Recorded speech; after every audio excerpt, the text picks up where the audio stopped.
Welcome back. Now, this week we are talking about trade in Africa. If you're looking at the African Continental Free Trade Area, it's it's the largest free trade area covering 54 countries, and it's expected to improve various sectors within the continent, including transport, health, trade, and manufacturing by transforming Africa from a source of raw materials to building global brands. However, the agreement, which is aimed at creating a single continental market, still has a long way to go.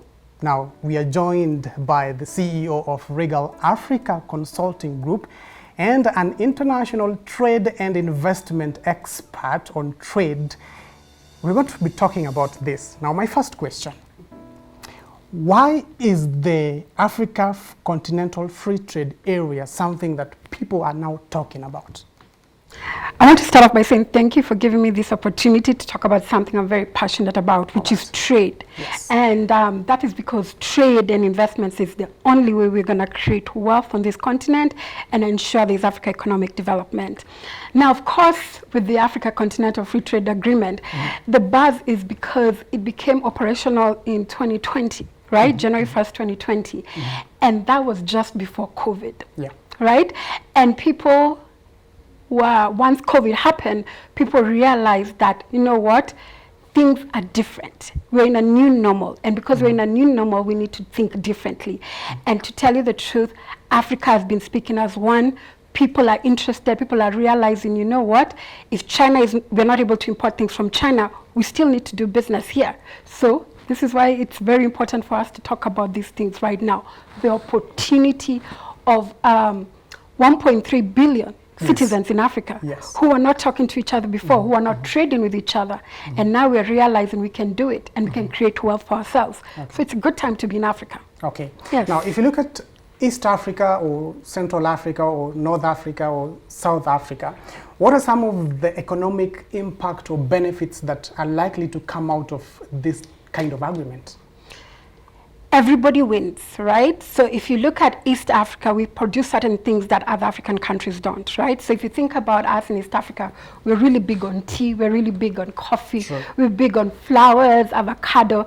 Those are the things that are really big here. But if you look at West Africa, it's a different demographic, the kind of produce that they have there, be it cocoa, be it rubber. So can we start trading with one another? If you think about South Africa, you think about wine. If you think about North Africa, you look about all the artifacts. So again, there's opportunity in every region.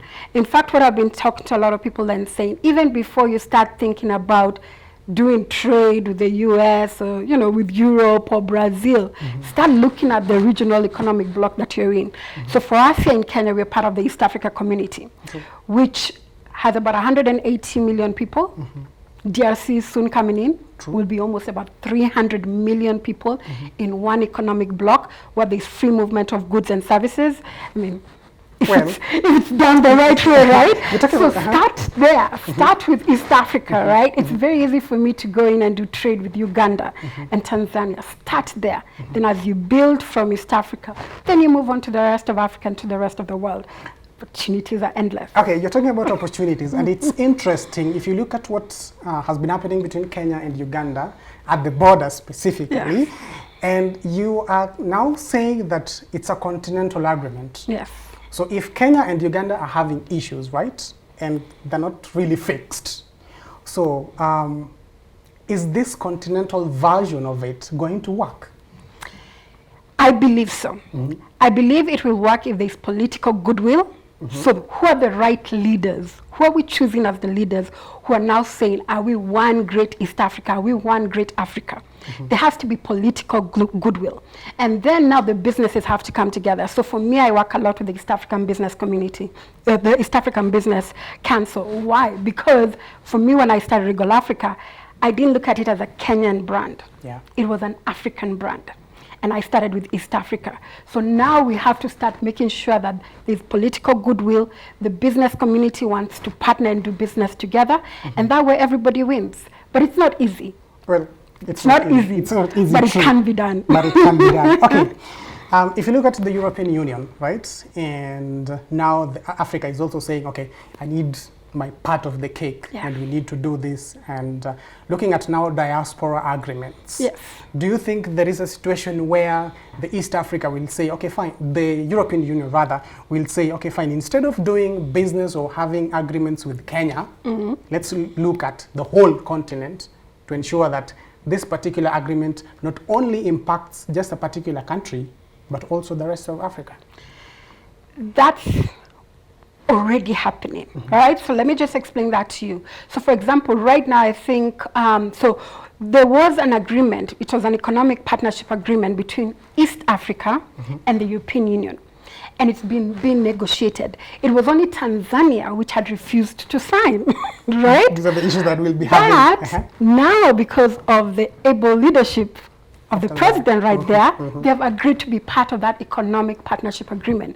So now East Africa is coming together to trade with the European Union. Yes. And we're going to continue seeing that. In the future, we'll see less of bilateral trade agreements between one country to the other. The future, what I hope to happen is to see the African governments coming as one, speaking with one voice, because that's the only way, united, that we can actually negotiate better deals.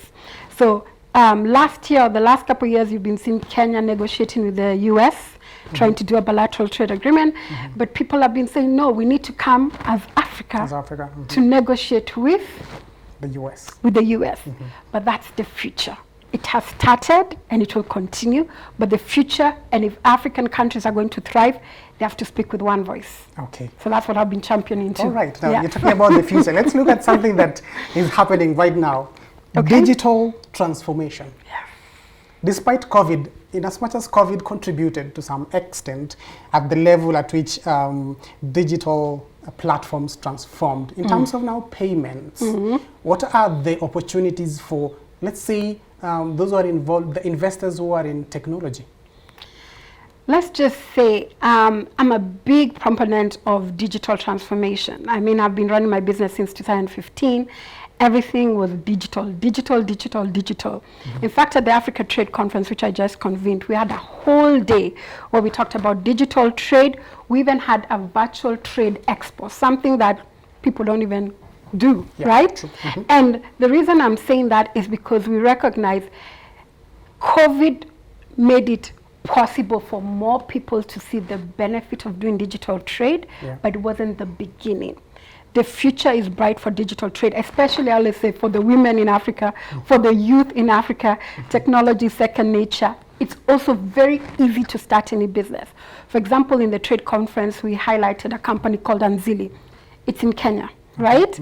So it's a payment company, but it's also created an ecosystem around the payment integration, meaning that if you become their customer, you have your own e-commerce site, you receive payments, also logistics in regards to transportation, your goods are transported to your clients. So it's a whole well-rounded ecosystem.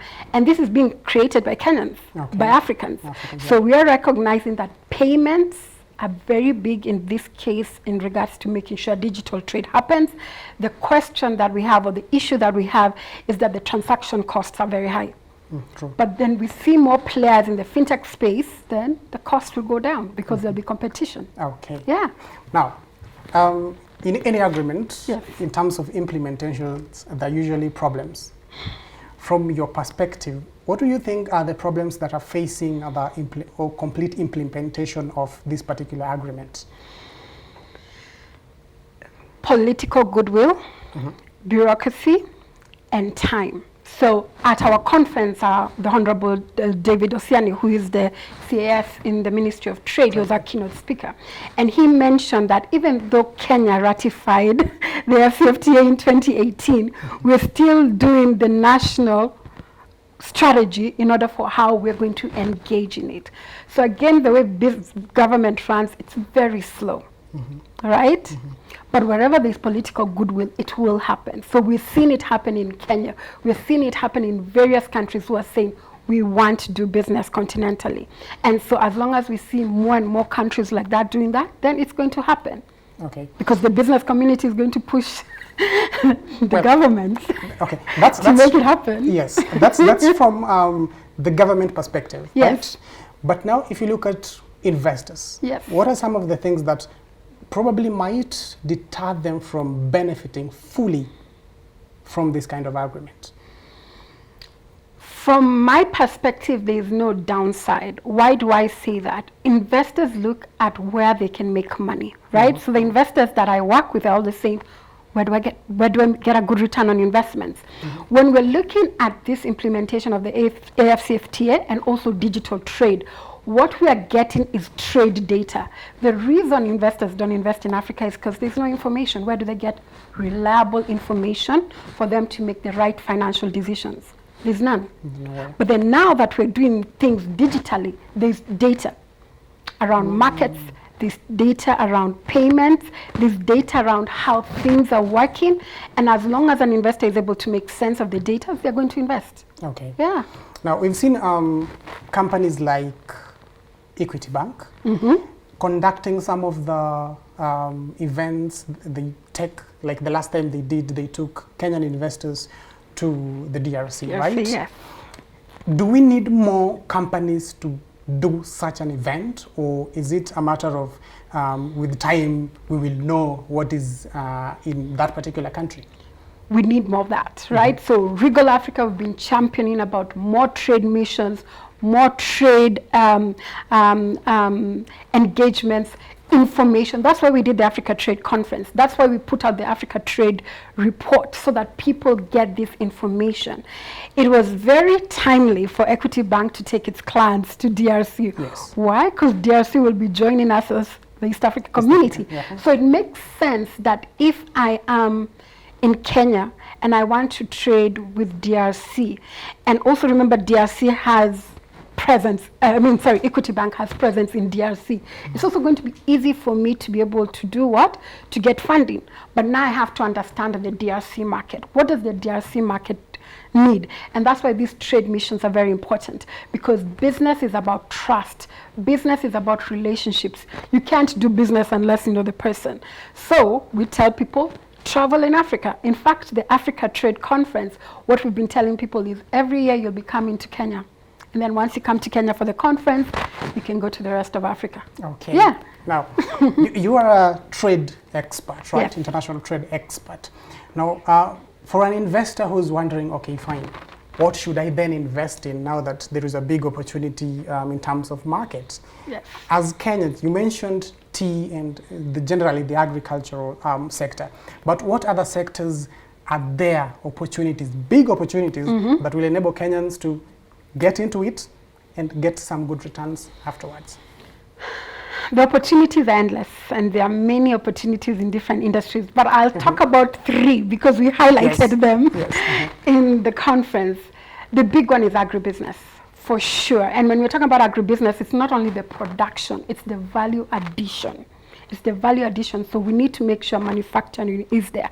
So we are not exporting just our raw green beans, coffee beans. We're actually creating African coffee brands. We're not just exporting avocado, we're doing avocado oil. So agribusiness is the key for wealth creation in this continent. And the thing about it is because we have over 60% of the arable land in the world is found in Africa. We just haven't found a way to create wealth. And because, again, perception, what agribusiness is. We've always done it through smallholder farmers, but the beauty of agribusiness is the way you make money is if you commercialize it. So agribusiness and manufacturing, which is value addition into this agri-produce, is going to be key. The second industry we highlighted was healthcare. Definitely we recognize with COVID that we can't rely on people going to other countries. We can't rely on medicine produced in other continents to come here. We really need to be self-reliant, especially when it comes to healthcare, because it's very, very critical. So you continue to see more and more people investing in the healthcare industry, be it pharmaceutical, be it equipment, be it hospitals, everything around the healthcare system. You're going to see that. And then you continue seeing governments pushing for universal healthcare, which means that they're saying everybody is entitled to good healthcare. So government will be investing, private sector will be investing, so any investor needs to be looking at healthcare. The third industry, which I'm very passionate about, is basically the service industry. So for example, us at Regal Africa, we recognized on this continent, especially in Kenya, there are so many well-educated people, but there are no jobs. But the world is looking for our talent, for example. So for us, we say, why can't you outsource your accounting or your bookkeeping to a Kenyan? Every Kenyan I know has gone through CPA, or at least knows how to do books, right? Yes. Right? We're really big. We're big on Twitter, digital marketing. I have people in the US who can give people jobs here in Kenya or in Africa, right? Customer care. So all these services, we have people on this continent, young people, through technology, we can be able to give them jobs. Again, why are we limiting ourselves to just Kenya or this continent? The opportunities around the world, they're endless, and trade is the way it's going to happen. Okay. So agribusiness, healthcare, and services. Yes. Now, you mentioned technology making trade easier or rather cheaper, yes. right? What are some of the strategic plans that would ensure that East Africa benefits from this particular agreement and reduces the cost of trading, even despite the fact that technology is also going to contribute to that? Yes, that's a really good question, because the issue around trade, intra-Africa trade, and even intra-regional trade has been on the cost. It's very high. So what we're seeing is we're encouraging more people to invest into the whole value chain, which means, can you invest in transport, right? So you can get a very cheap good from here in Kenya, but by the time you export, it travels to South Africa, it's too expensive, right? Yes. And this is because historically the trade links, the rail, the air, the ports, the roads, they're all geared outwards, exporting outside the continent, not inwards. Right? So in the case of East Africa, we're starting to see the government pushing for like the LAPSET project, which connects Kenya to South Sudan to Ethiopia. We're seeing other transport links from Tanzania to Rwanda to DRC. So the more we see more of these transport corridors in this part of the world, and that will increase more trade, because again, the cost of transport will go down. Again, we're starting to see whereby the African Union, together with the Africa Exim Bank, what they did is they said, when we're doing trade in Africa, we don't have to go and buy dollars and then transfer it. That costs a lot of money, right? Yes. Now, if I'm doing trade with Zambia, I just pay with Kenya shillings. I sell my goods to someone in Zambia. The person in Zambia pays it in Zambian currency, but I receive my payment in Kenya shillings. We don't have to convert into dollars anymore. Oh, wow. Right? That's the future. That's the future of Africa, where we are saying we are doing more trade together. Payment costs will come down. Transportation costs will come down. Would have built brands, so even, it will be easy for you to advertise and market your goods, because now they're Pan-African brands. All these things will eventually reduce cost. Energy, people are recognizing that we have solar, renewable energy that is cheaper, more sustainable. Why don't we use that? So there's a lot that's happening. Well, I hope, a lot is happening. I really hope investors can take advantage of this particular agreement. Yes. If you look at the transport sector, a new report says that the agreement will improve the transport sector within the continent by around 50%. Yes. Okay. But there is a question where, if you look at the regions, let's say East African region is producing the same thing as someone in the northern region, okay? And countries within the northern region would prefer to go to their neighbors rather than coming down to the East African region, right? So how then do you ensure that we have an agreement here, but at the same time, we are all going to benefit? Because as a businessman, if let's say my product is coming from East Africa and I live in Tunisia, there is probably a similar product in West Africa. I'm likely not to go to East Africa, but I will go to West Africa.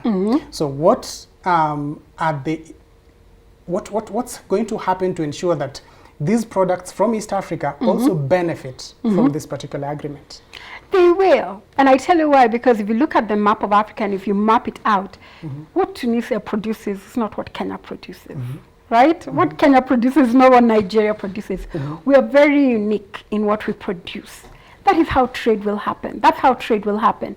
But I can tell you, because of the closeness of, say, in this case, what you asked, North Africa to West Africa, they will probably do more business together. Just like for us in East Africa, we do a lot more trade with Central Africa and the southern part of Africa. That's because of just proximity, right? And in fact, Kenya's largest trade partner is Uganda. I know right now we are fighting, but they're our largest trade partner. That's just how it is. But I think as time goes by and you are known, like for example, Kenya is known for tea, or Kenya is known for its amazing flowers, the more and more African companies will start buying from us.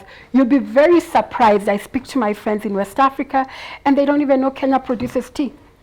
They take all their tea from London. Wow. And you're like, we're not speaking. That is what our conference is all about. That's what our trade report is all about. Sharing this information with all Africans, Africans in the diaspora, and what we call Friends of Africa, to know what is happening on the continent so that we can trade with one another. Okay. Yes. Now, earlier on you mentioned value addition. And this is something that, even if you look at the agricultural sector, this is something that has prevented farmers from making more money. Yes. Right? So in terms of now value addition, if you look at the farmers in Kenya, what's one thing that probably is preventing them from getting into value addition, knowing very well that they could get more money from this particular venture? Let's just say this. The challenge I have seen with Kenya or East Africa is the mentality we have in doing small things.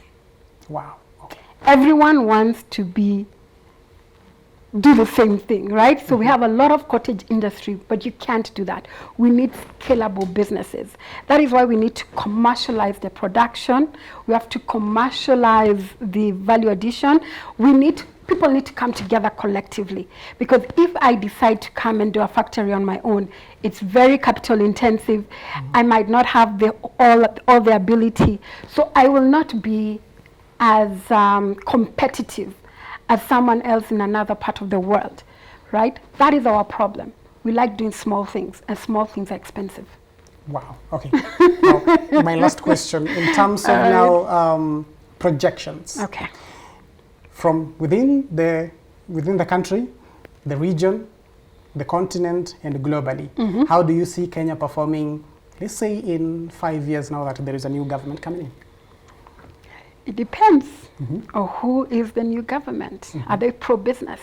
If they're pro-business, definitely Kenya is right. I mean, Kenya has all the ingredients for success. Our problem is who is leading this country, and are they putting the business community first, making sure they are supporting them to do great business. So what I say, and for a lot of these Kenyan businesses, I say, with or without government, you still continue doing business. You do business locally, look at opportunities regionally, continentally, and definitely all the global trade agreements which are out there, including AGOA, including with the UK, with the European Union, with the UAE. There are so many agreements that a lot of people don't know about. If you take advantage of that, will be good. Success. Okay. Yes. Well, that was Gaitha, the Regal Africa CEO and an international trade expert, telling us that Africa is open for trade and open for business, but only if there is political goodwill. Well, with that marks the end of Monday Business Center today. My name is Vincent Odhiambo. Do have a good day.